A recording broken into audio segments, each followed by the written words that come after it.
Hi.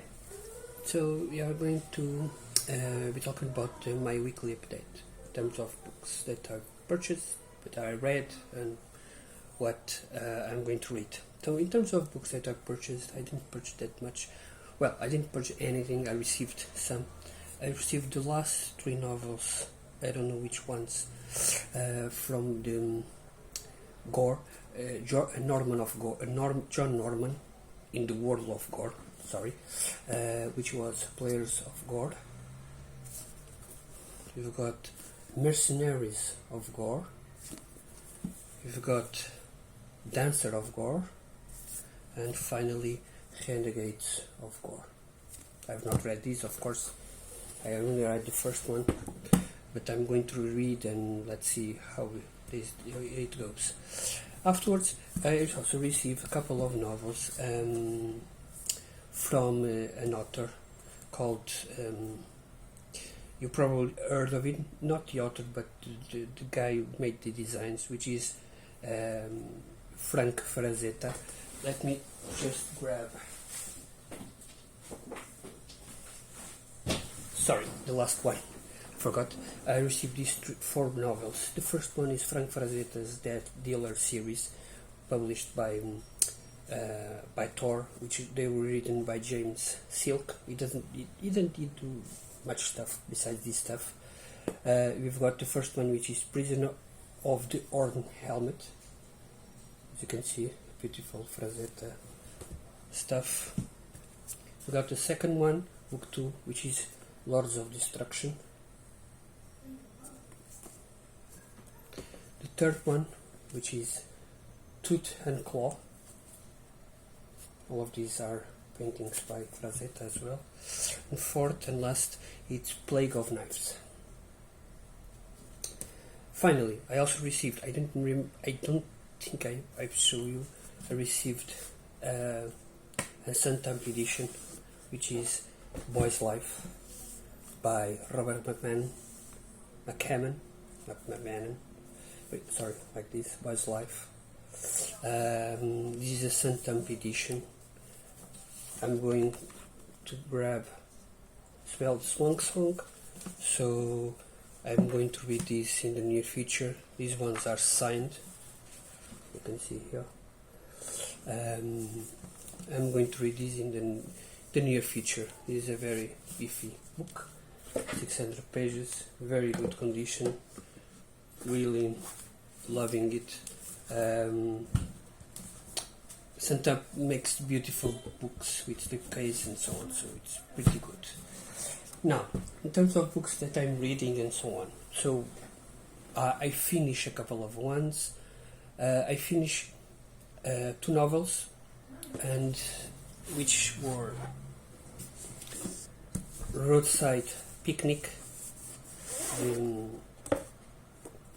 the Arkady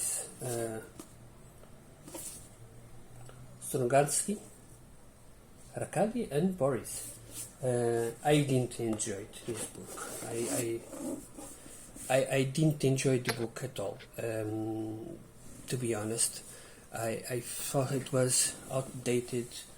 The story itself was not that interesting. I was very sleepy reading the book. It was very, very boring. I can understand why it's acclaimed. I can understand what the reason behind it, but looking at today, I think they have been writing better and more interesting novels in terms of philosophy, if you want to go that way. If you want to sci-fi, it's been better, but I can understand it's important novel, either in Russia back in the day, and even in 1977 when it was written, it's very important. But today, it didn't really. I think it didn't age well. Some people like it. It's not one of the books that have the worst rating in Goodreads. They have 14.14. So probably just me. I didn't enjoy it. Then I read another oldie, Something Wicked This Way Comes by Ray Bradbury. And this one was okay. I can understand again why the book is so important. We're talking about the book written in 1962, so back when Lord of the Rings even had come out. So we're talking about important novels, important books that deal with themes.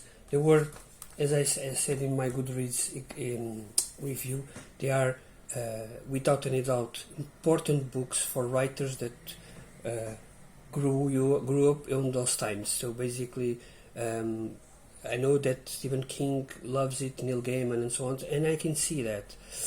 But reading today the novel, it didn't wage that well to me. Okay, that's my opinion, because it's like watching a couple of series from the 80s, MacGyver or A-Team or something like that. Now trying watching to, if you grew up in the 80s and 90s, that was very interesting and very good and so on. But imagine now, you, a guy with a girl with at 40 or 50, watching those same series after being watched Game of Thrones, Doctor House or something like that. Now watching those oldies from the 70s, 80s, most of the series will not stick. They will feel boring and so on. But you need to understand the importance of them. They are very important, and that I can't remove the importance of this tale. It's very beautiful written. It's a literature fiction masked in the dark fantasy. Nowadays, usually you write fantasy, or write sci-fi, but it's not literature per se. It's not. This is beautiful written. I have no doubt of that. Okay, there are some passage here, mainly when George is talking, that is very beautiful. The whole idea behind the book, but fortunately, it didn't grab my attention. So apart from these two, I've been reading. I've started as well at the same time Flowers in the Attic, which is from the 80s, 81. I've read 80 pages so far. I am enjoying. I know where this is going because I think I've seen the series, but I'm enjoying the novel, and this one doesn't feel old at all. And then I started today another novel, Parasite by Darcy Coates. I've started today, okay, page 89, going back to work, and going back to work, going back home. I read 89 pages. I really, she's a beautiful, she knows how to write, okay. This is a sci-fi horror story about something that is appearing in some stations and taking care of people, basically taking hold of people and mimicking their personalities, mimicking their things and thoughts and so on, and making more and more of these kind of monsters like parasites. So far I'm enjoying.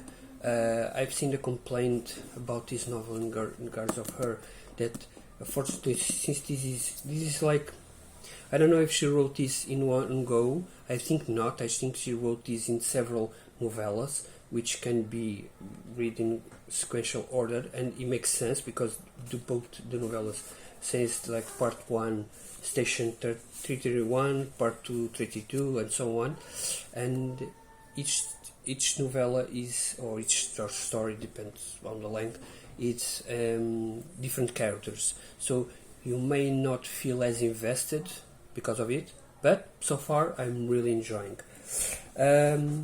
This next week, these are the two books I'm going to read. If I've got the time, which I don't think I will, but I'm already in the end of the books I said I was going to read. The last one is missing from my TBR. It's Paul Anderson, 3 Hearts and 3 Lions, and finishing Crowfall by Ed McDonald. So it's been a pretty good month, to be honest, in terms of reading. I'm not counting here usually because it's audiobooks, but I will just say in the end of the month, I've already read or heard two audiobooks. One, it's called New Girls by R.L. Stein, Fear Street stuff, like Goosebumps, but more teenagers. It was okay, I guess, nothing spectacular. And then I read one which is way better, which is The Secret Path, Spooksville's story by Christopher Pike. I've heard it today and finished today. It was very, very good. Although they are children's, the difference between these and the ones by R.L. Stein, the characters are the same between stories, so we get stories with these characters, and the stories progress along the book. So that part was, I think, because I've started reading the second one, and already I'm investing in characters. I'm investing in these boys and girls. Another interesting part is that Christopher really delves into humor. It's a lot of humor reading these kind of stories. I really enjoy it because of it. R.L. Stein doesn't do humor that much. It's more scary jumps in between chapters. Christopher Pike is not that kind of stuff. He's telling a story. There are some scary jumps, but that much. But everything is a comic. Everything they say, they have some comic elements. It's very, very cool. I really, really enjoying. So yes, it's been a good month so far. We are on the 30th of September and already finished four novels, 2 on the go. So yeah, let's go. Thank you all. But what are you reading, by the way? Can you? Because I'm always interested to know what people are reading, to know if I can try to get into those books as well. You know, it's like an incentive to read something different. Thank you. Have a nice day.